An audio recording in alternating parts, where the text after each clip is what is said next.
आज की यह वीडियो आप लोगों के लिए बहुत ही इंपॉर्टेंट होने वाली है। आप सबको त्रिकोणमिति के उन सभी महत्वपूर्ण क्वेश्चनों को आज मैं बताऊंगा जो कि बोर्ड एग्जाम में हर वर्ष पूछे जाते हैं और यही इसी टाइप के क्वेश्चन आप लोगों को एग्जाम में मिलेंगे। तो आप सब वीडियो पे बने रहेगा और वीडियो को लास्ट तक वॉच करिएगा। अगर चैनल पर नए होंगे तो चैनल को सब्सक्राइब कर लीजिएगा और बेल आइकन को प्रेस करना ना भूलें ताकि अगली आने वाली वीडियो की नोटिफिकेशन मिल सके। तो चलिए शुरुआत करते हैं। बोर्ड परीक्षा में सबसे ज़्यादा पूछा जाने वाला प्रश्न है ये 100% आप लोगों का यहीं से प्रश्न बनेगा और इसी टाइप के प्रश्न आप लोगों को एग्जाम में देखने को मिलेंगे। तो हमारा फर्स्ट क्वेश्चन है, अपने पहले क्वेश्चन की ओर चलते हैं कि यदि tan थीटा इक्वल टू 8/15 हो तो कोसेक थीटा का मान क्या होगा। जब आप लोगों को त्रिकोणमितीय अनुपात से कोई अगर क्वेश्चन पूछे तो सबसे पहले आप लोगों को क्या करना है, पाइथागोरस प्रमेय लगाना है इसमें। तो अगर tan थीटा बराबर 8/15 दिया है तो सबसे पहले आप लोगों को करना क्या है कि एक समकोण त्रिभुज ऐसे आप लोगों को ड्रॉ कर लेना है इस टाइप से और इसका कुछ नाम आप रख दीजिए ABC। जैसे मैंने यहाँ ABC ले लिया। अब जो यहाँ कोण लगा है थीटा, आप थीटा को यहाँ लगा देना, ठीक है। अब क्या दिया, देखिए सबसे पहले दिया क्या है हम लोगों को कि tan थीटा दिया क्या है, tan थीटा बराबर 8/15। तो tan थीटा का जो सूत्र होता है tan थीटा, तो ये होता है लंब बटा आधार। सूत्र क्या होता है आपका, लंब बटा आधार। क्लियर। तो लंब बटा जब आधार सूत्र हो गया तो लंब बटा, ये लंब का मान ऊपर का हो गया और नीचे का किसका मान हो गया, आधार का। तो आप लोगों को लंब दिया है 8 और आधार दिया है 15, ठीक है। अब हम सब पाइथागोरस प्रमेय इसमें लागू करके सबसे पहले कर्ण की वैल्यू निकालेंगे। तो पाइथागोरस प्रमेय क्या है, देखिए आप लोगों को मैं बता दूं, पाइथागोरस थ्योरम से इसको क्या करना है, सॉल्व करना है। तो यहाँ लिखेंगे पाइथागोरस प्रमेय से, पाइथागोरस गोरस गोरस प्रमेय प्रमेय से, ठीक है। तो पाइथागोरस प्रमेय क्या है, कर्ण का स्क्वायर बराबर लंब का स्क्वायर प्लस आधार का स्क्वायर। क्लियर। जब इतना हो जाए तो अब क्या करना है दोस्त, अब यहाँ हम सबको सबकी वैल्यू जो दिया था, लंब और आधार की वैल्यू दिया था और कर्ण की वैल्यू पूछ रहा है, तो यहाँ लंब का मान रखेंगे। लंब हमारा कितना है 8, तो 8 रख करके इसका क्या कर लेना है, स्क्वायर। प्लस आधार की वैल्यू कितनी है 15, तो 15 रख के यहाँ क्या कर लेना है, स्क्वायर। क्लियर हो गया। अब 8 का वर्ग आपका हो जाएगा 64 और प्लस 15 का वर्ग हो जाएगा 225। क्लियर हो गया। तो यहाँ हमारा निकल के आ गया कर्ण स्क्वायर इक्वल टू, अब दोनों को ऐड कर लेंगे तो देखिए 5 और 4 कितना हो गया 9, 6 और 2 कितना हो गया 8 और ये आपका 2 बच गया तो कितना आ गया 289। अब दोनों पक्षों का इसमें क्या ले लेंगे, हम सब वर्गमूल लेंगे। तो वर्गमूल लेंगे तो हमारे पास निकल के आ जाएगा क्या कि कर्ण की वैल्यू निकल के आ जाएगी, कर्ण इक्वल टू, अब देखिए कितने का वर्ग है 17 का, कितने का वर्ग है दोस्त 17 का, ठीक है। तो यहाँ लिख देंगे 17, दोनों पक्षों का क्या कर दिए, वर्गमूल ले लिए। तो अब हमारे पास क्या निकल के आ गया, कर्ण की वैल्यू पता हो गई, कर्ण हमारा कितना है 17 है, हो गया इतना। अब जब इतना हो जाए तो हमको पूछ क्या रहा था, उनसे पूछा जा रहा था कि कोसेक थीटा की वैल्यू। क्लियर। अब क्या करेंगे दोस्त, कोसेक थीटा की वैल्यू पूछ रहा है। अब कोसेक थीटा इक्वल टू हमारा सूत्र होता है कर्ण बटे लंब, ठीक है। तो कर्ण बटे लंब, अब यहाँ हम सब इसकी क्या करेंगे, वैल्यू को रख देंगे जो हम लोगों से पूछ रहा था, कोसेक थीटा इक्वल टू कर्ण का मान कितना है 17 हो गया और लंब का मान कितना है 8। तो आपका निकल के आ गया cosec theta equal to 17/8। Clear हो गया। तो आप लोगों को पहला आपका क्वेश्चन सॉल्व हो गया। अब हम चलते हैं अपने सेकेंड क्वेश्चन आपका है कि यदि tan 2a बराबर cot a - 18 अंश तो a का मान ज्ञात कीजिए। जब इस टाइप का आप लोगों को क्वेश्चन दिया है, सबसे पहले हम लोग को दिया क्या है उसको देखते हैं। दिया है, ठीक है।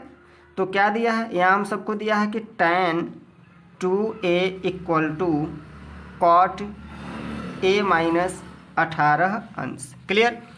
अब क्या करेंगे दोस्त, अब ध्यान दीजिए, इसमें हमको a की वैल्यू पूछ रहा है कि a की वैल्यू कितनी है। तो हम लोग को दोनों साइड देखिए cot और tan दिया है ना, तो इसको 1 में बदलना है। जैसे कि या तो tan दोनों साइड हो जाए या तो cot दोनों साइड हो जाए। तो 1 को हम लोग को क्या करना है, एक्सचेंज करना है। तो देखिए मैं tan 2a को यहाँ एज 2 उतार देता हूँ इक्वल टू cot थीटा, इसको हम लोग यहाँ लिख देंगे, ठीक है। cot की जगह क्या लिख देंगे, tan, क्या लिख देंगे tan, और tan लिखेंगे तो यहाँ 90 में से क्या करेंगे, इस वाले कोण को घटा लेंगे, a माइनस 18 अंश। क्लियर। अब देखिए अब ये क्या है, tan 90 अंश, और अगर पूरा इसको पूरा को थीटा माने तो tan 90 अंश माइनस थीटा बराबर कॉट थीटा होता ही है, तो इसलिए इसमें क्या किए हम लोग चेंज कर दिए।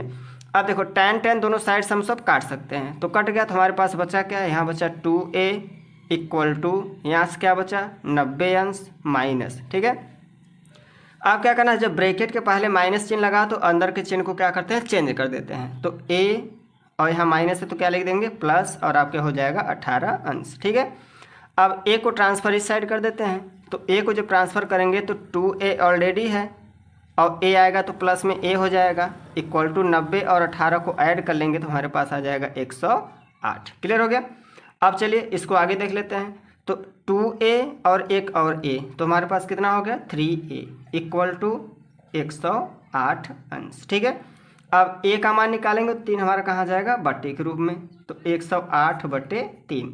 अब इसको डिवाइड कर लेंगे, 3 एक कम 3, 3 3 9 और 3 6 के 18, तो a बराबर हमारा आ गया कितना 36 अंश। क्लियर।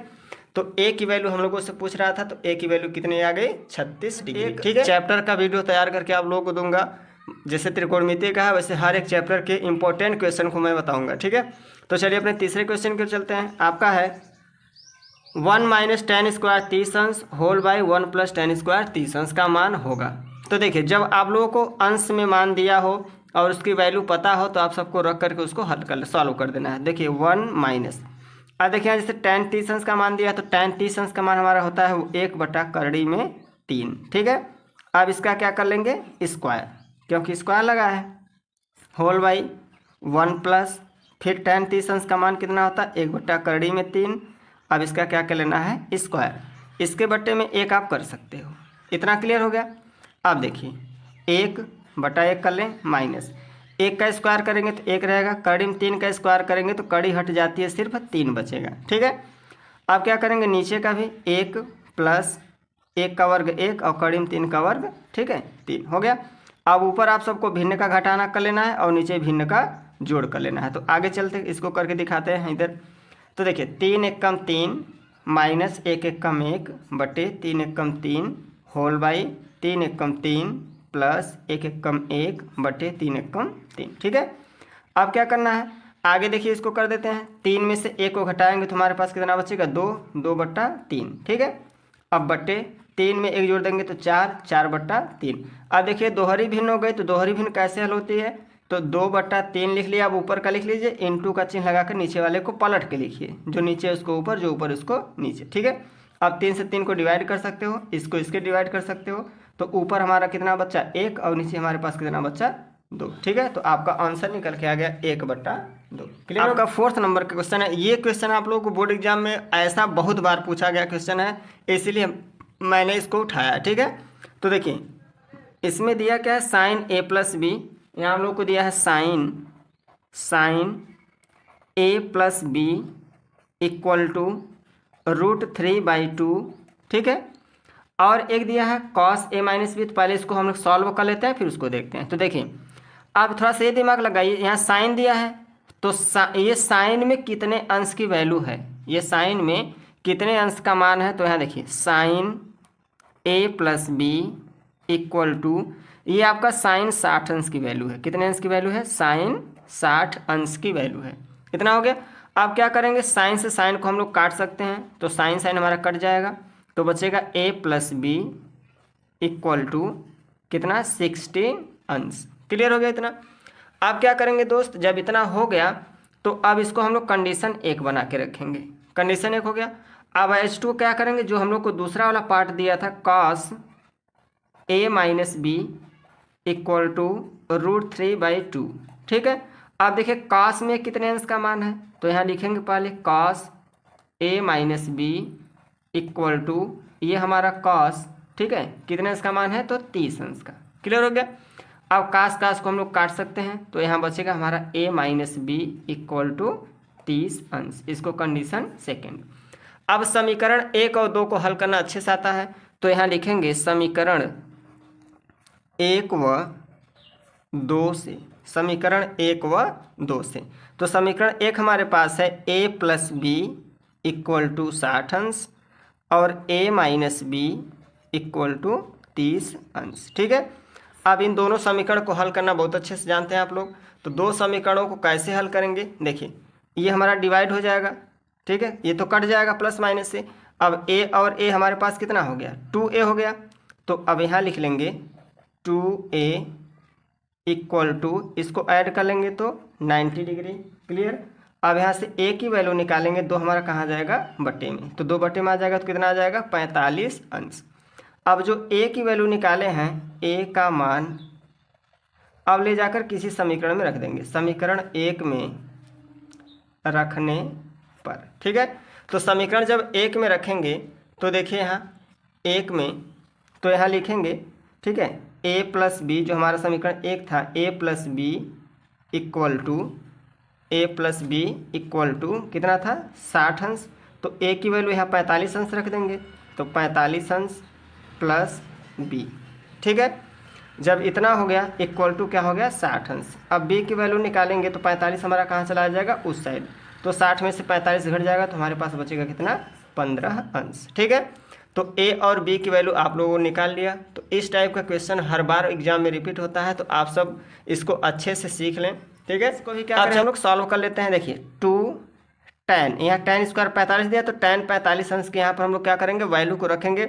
तो tan 45 अंश का मान कितना होता है, 1 होता है। 1 का स्क्वायर करेंगे तो 1 ही आएगा, प्लस cos 30 अंश, तो यहाँ हम लोग लिखेंगे cos 30 अंश की वैल्यू जो होती है वो आपका होता है √3/2। अब इसका क्या करेंगे, स्क्वायर माइनस 60 साइन 60 अंश, तो साइन 60 अंश की वैल्यू भी होती है √3/2। अब इसका क्या कर लेंगे, स्क्वायर। क्लियर हो गया इतना। अब जब इतना क्लियर हो गया तो अब क्या करेंगे, 1 का वर्ग 1 होता है, 1 का 2 में गुणा करेंगे आपका 2 आ जाएगा, प्लस देखिए ये दोनों सेम सेम है तो प्लस माइनस से कैंसिल हो जाएगा, तो हमारे पास आंसर निकल के कितना आ गया, ये आपका हो गया आंसर। ठीक, तो उत्तर आ गया आपका 2। क्लियर हो गया। तो मैंने 5 टाइप के क्वेश्चनों को बताया है और ये बोर्ड एग्जाम के लिए बहुत इंपॉर्टेंट है। अगर आप सबको वीडियो अच्छी लगी होगी तो एक प्यारा सा लाइक कर दीजिएगा और एक छोटा सा कमेंट कर दीजिएगा। और वीडियो और अच्छी भी लगी होगी तो वीडियो को शेयर करिएगा ज़रूर से ज़रूर अपने दोस्तों में। मिलते हैं अगली वीडियो में, तब तक के लिए जय हिंद, वंदे मातरम दोस्तों।